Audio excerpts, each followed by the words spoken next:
rot. c'est vrai. fukki bakkan ak ñeent yooyu rot ci ñoom mbir mi fekkee wuñu ko woon. te seen bakkan rot na ci ba tey ñuy toog nii ñu ngi waaj a dem procès. jàppaguñu date mais ñoom seen dee ci yenn condition lañ deewee leeragul. démb maa ngi déglu sëru Idrissa Goudiaby expliqué ni dee méttee. koo xam ni sa frère la nekk taximan demoon liggéey bis boobu mu julli jumaa ba pare ne day dem teel a wàcc parce que jumaa jee tax. ñëw dégg manifestation yi am na mu ne day dem jëli xale yi. comme ça il a perdu la vie xamuñu si yenn condition lañ ko rey donc ça veut dire que lépp luy indi fitna du lu ñuy gënal. donc bu loolu amee nag ñu am ci aussi taxaw seetlu. parce que man suma jàngat dama koy teg rek ci mbir yi nga xam ne moom laa gis. mën naa juum nag comme mën naa bañ a juum mais aussi li ma gëm rek laa ci wax li ma ci xalaat. ndax Ousmane Sonko keroog dafa def mobilisation def ak Kër Massar. d'abord du point de vue politique laa koy analyser parce que Kër Massar léegi dernières élections nekk na fiefu Yewwi Askan Wi. donc mu ñëw def meeting. def une mobilisation boo xamante ni réussir na le pari donc pour man il a apporté une réponse politique. Une réponse politique. La réponse politique était que am na une capacité de mobilisation. La réponse politique pour dire que Ousmane Sonko tey boo ko woowee am na ñu nekk ci ginnaaw mu tenir un discours aussi. Discours bi am contenu mën na am point yoo xam ne mën naa ci ànd ak moom ci discours am. am na point yoo xam ne du ma ci ànd ak discours am mais lépp rek dans l'analyse je me suis dit on se met à la place de l'individu c'est-à-dire tey nit bu dem ba sës parce que quand il parle de vie et de mort il parle de vie politique pour man ou de mort politique. parce que tey bu ñu demee procès bu ñu ko condamné c'est sa mort politique parce que dinañ dindi ses droits civils bu demee procès. ñu daan ko ci dinañ ko xañ mu nekk candidat. mais est-ce que ay proches am comprendre nañ ko noonu bu ñu gisee ni ñenn ñi ñu ngi def ay vidéo ay jeunes yoo xam ne quand tu les vois tu sens que li ñuy wax dafa dëggu ci ñoom di wax ne ñu ngi bind seen testament que dañuy joxe seen bakkan pare nañu pour joxe ko. waaw parce que pour man loolu moo tax ma ne la am na fenn foo xam du ma ci d'accord ci discours bi parce que pour man rien ne vaut plus qu'une vie. Et quelle que soit la raison pour man on peut mener un combat. Et préserver des vies. Pour moi c'est hyper important. Philosophie boobu laa am mais dama ne man ci ni ma ko déggee vie politique ou mort politique. On a vu aujourd'hui tey ñi nga xam ni dañ bokk ci kujje moo tax dossier bi loolu ñaari pàcc la ci. am na benn aspect boo xam ni aspect juridique la. on va te dire oui c'est un dossier entre deux personnes justiciables. mais am na aussi benn pàcc boo xam ni pàcc politique la. pàcc politique boobu sax moo tax coow li bëri. pàcc politique boobu sax moo tax mu lëndëmal nit ñi ba nit ñi am ci benn doute. parce que dañu nekk ci réew moo xam ni Karim Wade dafa nekkoon bitim réew France. bi ñu ko convoqué mënoon na daw wala mu wut feneen fu mu laaxu mais amaana su xamoon ni bu ñëwee Sénégal dañu koy àtte mu jàpp ni moom war na seetal deram parce que ministère yi mu yore woon. amul benn boo xam ni Cour des comptes épinglé na ko wala IGE épinglé na ko. mu jàpp ni moom war nañu respecter sax ay droits de défense mag yépp bi ñu ko indee dañ ko tëj ci kaso bi ñetti at. bi ñu koy génnee waxuñu si yenn condition lañ ko génnee. ñi mu àndaloon je cite exemple Omar Sarr. ba tey àttee guñu ko. àtte bi mooy Macky def na ko ministre tey mu yore ay mine. ñi mu doon nekkal. ñu limoot leen ci 25 dignitaires Ousmane Ngom ci la bokkoon. ñu defal ko interdiction de sortie du territoire keroog bi muy sortir du territoire ci avion président la dugg. ñu dawal tuuti on a vu même chose ak Khalifa Sall. 557 collectivités territoriales moo am Sénégal mairie moom rapport bi ñu wax ni ci lañ sukkandiku pour tëj ko rapport boobu dafay joxe une recommandation bi mu joxoon waxul woon nañ ko topp ci yow. pourtant fan la mujj. tër nañ ko rendi kon kii tey li xale naan nag bu jëm seeraas foog mu fippu man ci côté boobu laa ko gis muy du point de vue de l'analyse politique beneen tey coow li dafa bëri et man muy Sonko muy Macky Sall yoo muy Adji Sarr ak keneen a ci am le Sénégal est au-dessus de tout le monde. donc lépp luy préserver cette stabilité sociale moo ko gënal parce que loolu jàmm moo ko gën. et tey pour des raisons politiques di nga dem ci dëkk bu mel ni Côte d'Ivoire ils ont perdu 10 ans ci seen économie. pour des questions de positionnement politique et de pouvoir. un Bédié qui vient qui dit que Ouattara ñu fi nekkoon président assemblée du ivoirien ñu changé loi bi def si fils de et de ou Robert Gueye ñëw jël ngànnaay nangu réew mi. ba niñ koy coup d'état ba di Gbagbo di ñëwee diggante Gbagbo ak Ouattara on a eu 3000 ivoiriens yu ci faatu. barki démb ñoom ñaar ñu ngay ànd du jubóo quand deux éléphants se battent c'est l'air qui en souffre maintenant c'est une bataille d'opinion parce que Abdoulaye li mu doon wax un procès politique ne se gagne pas sur le plan juridique mais sur le plan politique maintenant quand bu nekk aussi tu vas essayer de gagner la bataille médiatique la bataille de l'opinion et pour man le plus important tey maa ngi tooñ démb suma avocat maître Soumaré suma xarit la parce que bokk nañ parcours politique parfois ñu waxtaan moo ko laaj ko ne ko situation mel nii à ta place qu'est-ce que tu ferais parce que Adji Sarr même bu retirer plainte procédure bi enclenché woon na ba pare. c'est clair mu ne ma parquet mooy enrôlé pour procès am.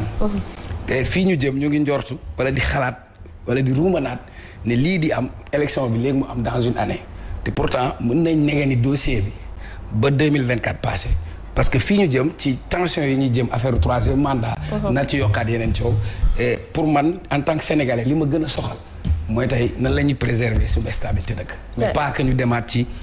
li ñu jot a dund et que aujourd'hui ak contexte bi les mots deviennent plus forts et tous les camps sont déterminés. Justement contexte boobu sax xëy na moom moo jural ku mel ni Alioune Tine Kader mi nga xamante ne moom itam dafa def alerte di xam ne ni boo moyul ñu ngi dem ci guerre civile am ñu bari ñu ko tàmbali attaqué tey ndax du contexte bi nga xamante ne moom la Cheikh Omar tudd léegi moom la wax ba nga xamante ne mooy sens yi dafay gën a dëgër. waaw xam nga Alioune Tine man damay wax ni cette fois-ci c'est un incompris. Incompris par les hommes politiques, par la société civile et par certains Sénégalais. bu ñu fàtte ni Alioune Tine quand même def na pas mal de pays d'Afrique yoo xam ne si ne ni fekkee na bi muy am jàmm mais fekkee na bi muy tàkk. C'est vrai. Et il a côtoyé pas mal aussi d'hommes politiques yoo xam ne si ne ni ci seen pendant que ñu nekkoon au pouvoir ak bi ñu ñàkkee pouvoir bi. mais aussi accompagné na certains ba ñu jot pouvoir bi. donc quelqu'un comme Alioune Tine su waxee.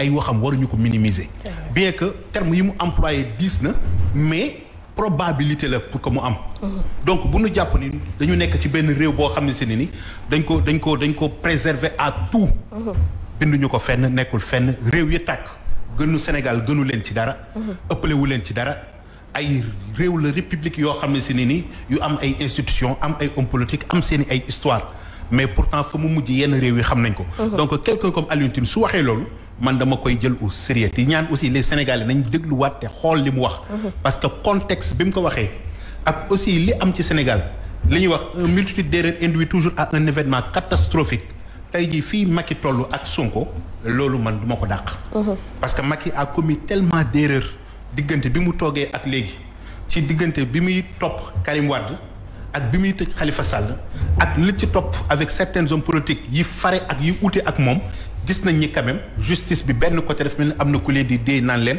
def leen wala bu leen def te si loolu lépp dafay tirer en faveur de Macky Sall te tey jii ñu am benn dossier boo xam ni c'est entre deux citoyens bien que yoonu état waroon na ci mën a nekk yoonu li nga xam ne seeni moom moo di les responsables politiques à commencer par Macky Sall suñ ko tuumaalee parce que dañu ci njott ni am na ci loo xam ne seeni décision politique la donc loolu lépp ay erreur la yu Macky Sall commettre ba tey ji mu nar ko coûter même li nga xam ne seeni ni moom moo di fauteuil mais aussi coûter certains Sénégalais seeni ay dund donc damay wax ni erreur yooyu ñoom la Macky def donc su Alioune Tine waxee loolu dama koy nangu ci beneen côté aussi mu jëm ci nga xam ne moom moo di Ousmane Sonko Ousmane aussi ay erreur am en tant que homme politique moo gën a tee ci grave parce que quelqu'un boo xam da ngay songer pour diriger am na yoo xam ne waroo cee dugg am na yenn niveau de bassesse yoo xam ne kenn waru la ci fekk yu ci mel ni kenn koo xam ne si gis nga tey dem Sweet Beauté bi dem bi di binduñu ko fenn ci agenda am bu amee na ko publier wax ni ci sama agenda personnel déplacement yi may def samay sorties yépp bokkoon na ci ni tey ci sama programme à 23h dinaa dem Sweet Beauté et damay dem te kenn du ma gunge donc nëbb bu njëkk bi mu nëbb staffam mooy loolu donc là dafa trahir même les personnes yi nga xam ne ñoom ñoo koy accompagner ñoom ñoo ko gëm def ci moom confiance. mais est-ce que tous les hommes politiques wala toutes les personnalités seen rukk yi ñuy dugg yëpp seen ay staff ak ñoom seen dañu koy xam. waaw léegi nag musiba bi mooy su problème amee lu mel nii su amee après comment yow nga koy justifier parce que au moment nga koy nëbb rek. am na quelque chose de louche de personnel donc il doit assumer ses responsabilités quand même parce que au moment que mi ngi dem te defu ko ci agenda wu chauffeur yëgul garde corps yëgul jabar yëgul staff yëgul les responsables yi la sekk yëpp kenn yëgul nga dem ci sa coobare parce que c'était quelque chose de très personnel. donc ak lu mën a am avant ñuy wax complot il faut qu'il assume ses responsabilités en tant que nit ba pare en tant que un gentleman léegi nag mu doog a des lan moo ci responsabilité Pastef ak Yewwi ak les Sénégalais. donc fi ñu toll nii c'est à Ousmane de se comporter comme un gentleman politique.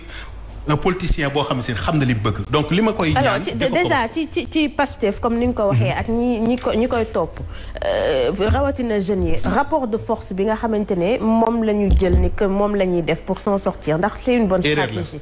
erreur la parce que nul n'est au-dessus de la loi kenn amul sañ-sañu défier la justice. à commencer par Ousmane Sonko. Ousmane Sonko non seulement dafa défier administration bi défier le président de la République défier justice.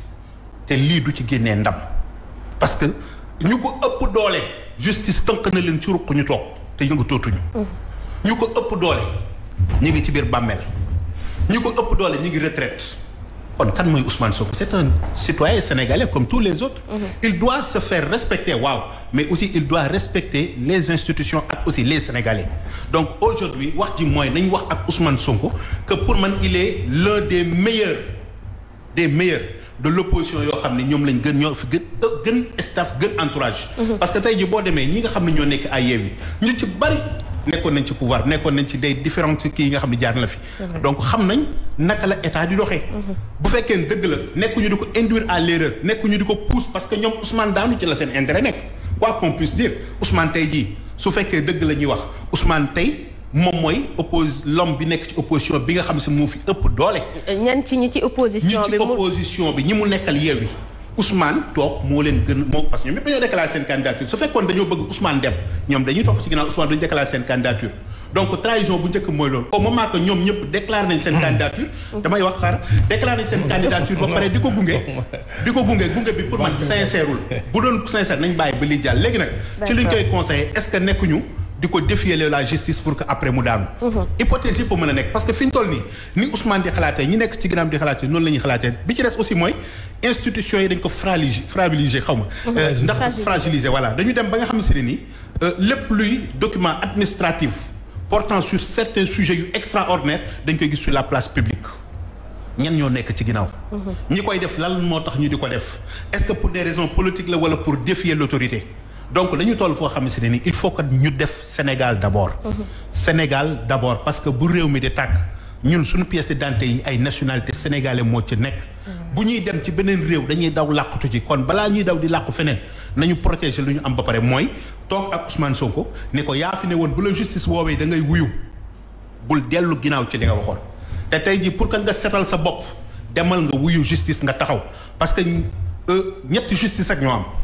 lu mu gudd justice bi nga xamante ne ni législative moo koy joxe justice bi nga xamante ni yoon moo koy joxe ak justice bi nga xam justice populaire la. justice divine ñett yi kenn ku ci nekk dinañ la ci àtte su fekkee ni wàcc nga ak amee nga ak yoon. justice bi droit di joxe bu fekkee ni si ni peuple bi ànd nañ ci dinañ ko accepter. mais bu fekkee peuple bi ànduñ peuple yi dina teg justice am te bu boobaa mooy ëpp doole justice bi nga xam ne moom la droit di joxe.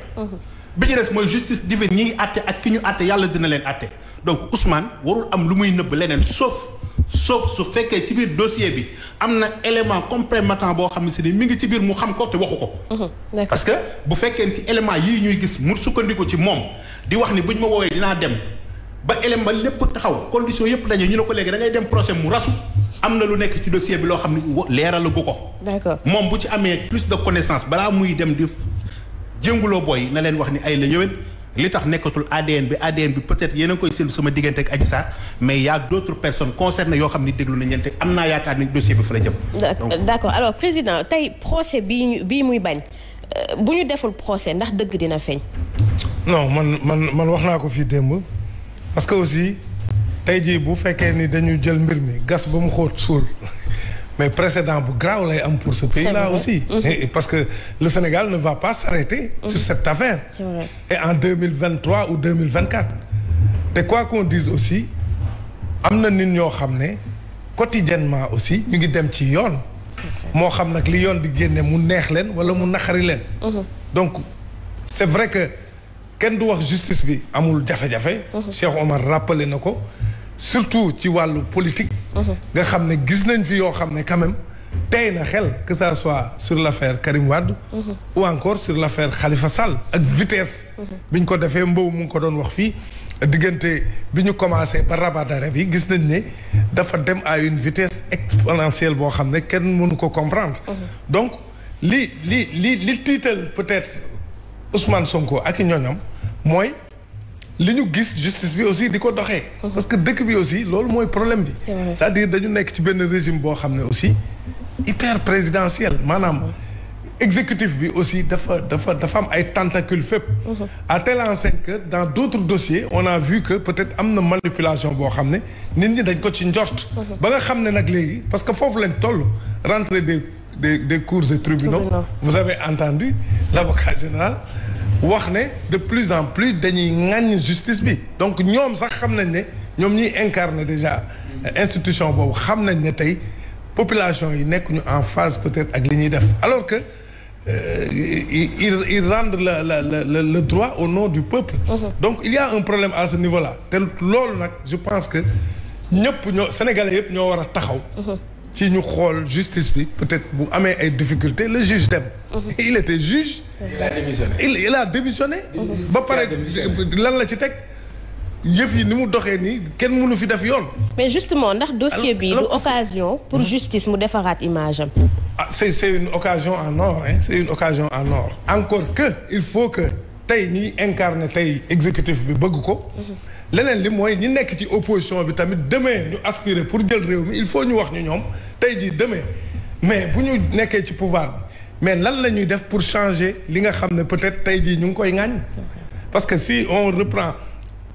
tey jii ñi nekk ci régime bi mais il y a 12 ans en arrière peut-être ci place ñi nekk opposition bi lañ nekkoon avec les mêmes arguments c'est-à-dire Sénégal tu as l'impression qu'on fait du surplace c'est-à-dire tey da ngay nekk fii mu arrangé la nga waxee ni demain tu te retrouves de l'autre côté dootoo waxee ni nga doon waxee mais neneen nga wax et je pense que loolu nag c'est pas boobu la ñu war a franchir il faudrait que ñu liggéey pour réew mi ñu liggéey pour les générations à venir ñu liggéey aussi pour la postérité te xam-xam yooyu am na fi.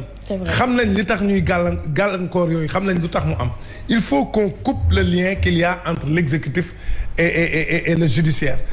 ñu jël judiciaire mu nekk vraiment benn pouvoir à part boo xam ne dafa am parce que y a que la justice qui peut arrêter l'exécutif. y a que la justice. parce que justice dem maa ngi koy wax fii kenn mënul juge mënoo far xam nga loolu sa métier da la koy tere. mënoo far fenn.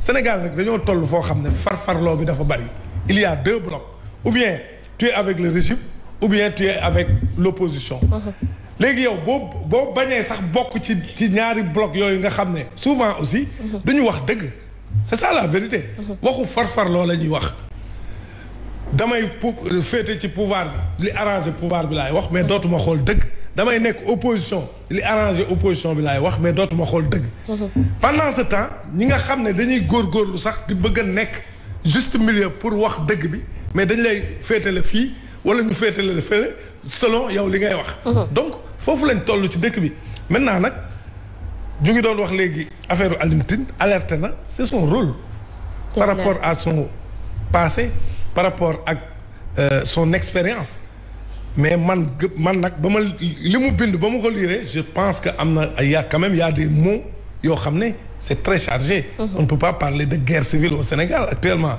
Moi je ne comprends pas pourquoi on doit écrire à la CPI la Cour pénale internationale vient faire quoi au Sénégal c'est-à-dire yooyu aussi c'est-à-dire tamit tollooguñu foofu parce que ba fii aussi peut-être amoon na difficulté au départ peut-être que le pouvoir a fait des erreurs en forçant un Ousmane Sonko bëgg ko yóbbu alors que wàccoowul ak yoon parce que Ousmane Sonko bi ñu ko bëggee yóbbu il était encore député.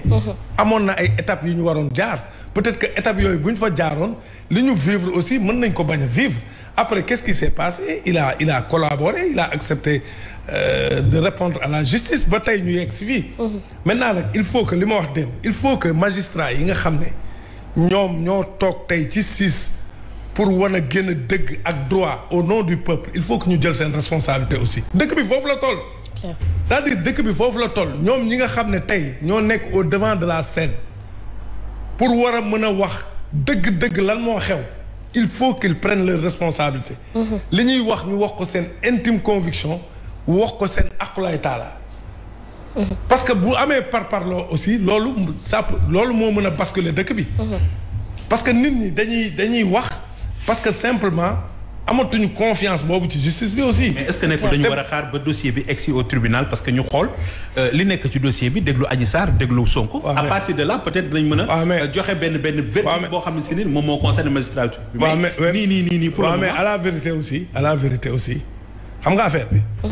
da nga war a instruire à charge et à décharge. dégg nañ fi ay affaires yu grave yoo xam ne saa waay ñooñu dañ leen waroon a woo tamit loolu mooy dëgg. peut-être que ñooñu bu ñu leen woowoon laaj leen li ñu leen war a laaj ñu xam lan lañ ci def su boobaa peut-être sentiment yi du am mais bu nit ñi sentiree ne aussi affaire bi day dem ci benn côté aussi mais gars yi tamit dañuy siisu. mais man wax na ko léegi foofu laa lay waxee grand. parce que bu ñu demee ñun dinañ mën a xam parce que quand même ak lu mën a am Sénégalais dañ toog déglu bu fekkee ne am na ku ñu war a woo am nañ ay avocat partie civile bi am na ñoom ñële am nañ kenn ku ci nekk di nga woo say avocat ñu woo say ay témoins ku ñu cité ci dossier bi di nga ñëw taxaw wax. mais nii pour le moment pour man dossier bi ñi acteurs yi nga xam ne ñoom la concerné ci première bërëb bi. pour man ñëpp déglu nañ leen. li des moom mooy ñi nga xam dañu leen a cité en cours ak ñi ci dugg ak ñi dugal seen bopp ci dossier bi. d'accord peut-être au tribunal loolu dina mën a leer. mais xam nga ci dossier bi aussi am na ay faits yu garaaw a garaaw ay xaw ma changer rapport xam nga yooyu tamit. ay dossier la ci biir dossier bi waaw yooyu moom saa waay xam nga yooyu tamit man xaw ma dëgg la xaw ma du dëgg yàlla xam na ko. waaw man niveau bi ma toll nii sincèrement xaw ma dëgg la mais xaw ma du dëgg. mais quand même c'est des choses gravissimes yoo xam ne. c'est clair quand on charge un procureur ne dafa changer xaw ma dafa. mais quand même yooyu ñun tamit dañuy laaj saa waay ñu wax ñu lan mooy dëgg bi exactement.